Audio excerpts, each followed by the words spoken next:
Hello everyone and welcome. So in today's video I wanted to make something that I've been meaning to make for quite some time now, and that is a war story video. It did take me quite some time to piece together and do all of the research that I needed to make this, so if you do enjoy the video, let me know so that I can make more.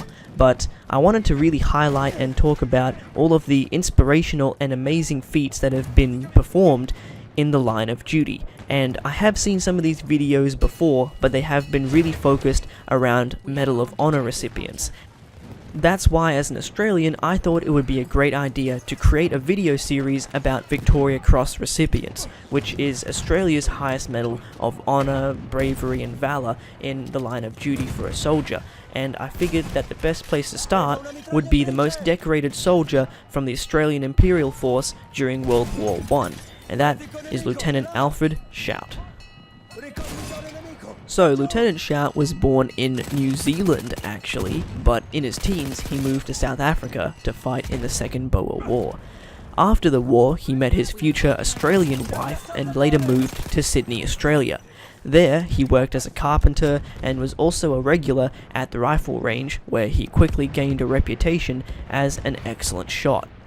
When the First World War began, he joined the newly formed Australian Imperial Force. So this Imperial Force was actually formed as an expeditionary force to fight in the war, because the citizens' force that he was previously a member of was only allowed to defend Australia. They weren't allowed to go outside of the country, which is why he joined the Australian Imperial Force.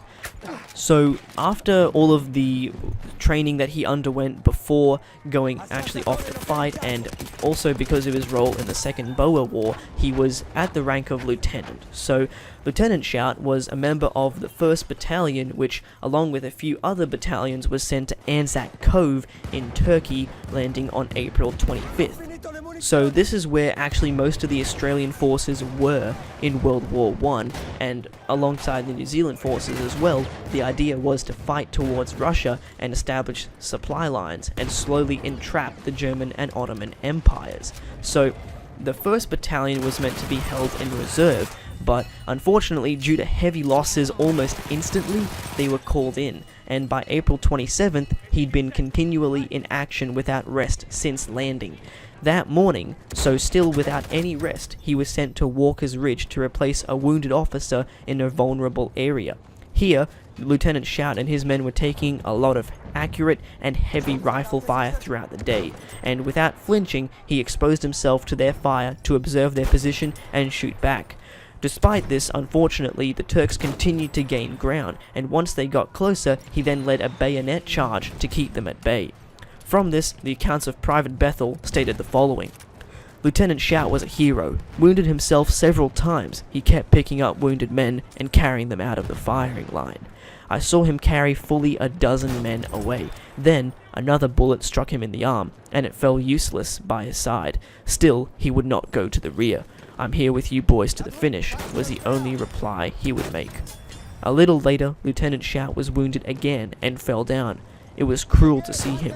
He struggled and struggled until he got to his feet, refusing to go to the rear. Then he staggered and fell and tried to rise again. At last some men seized him and carried him away, still protesting and struggling. So for these actions, he was awarded the Military Cross. Unbelievable, being able to do all of that while running off of just no sleep at all and continual fighting for 2 days before that. Later on, after recovering from his wounds, and on the 6th of August, he was part of the attack on the Ottoman position of Lone Pine. So the attack was actually made to divert Turkish attention and reinforcements away from the Sari Bair Ridge, which is what the British were trying to attack. And it kind of opens up a can of worms, but there were a good amount of cases in the First World War of Australian and New Zealand troops, so Anzacs, almost being used as meat shields and as a distraction so that the British could do something else. And before that, we were colonies of the British, but Australia was actually one of the last colonies to achieve its own independence from the Empire, because we were actually pretty happy staying underneath the British, but to be honest, at 1901 we became our own nation, but we were still very loyal to the British, and so that's why in the First World War what they said kind of goes at the time. And because of that, we did end up getting used as almost meat shields to distract and kind of keep running at the enemy while the British did something else and maneuvered themselves.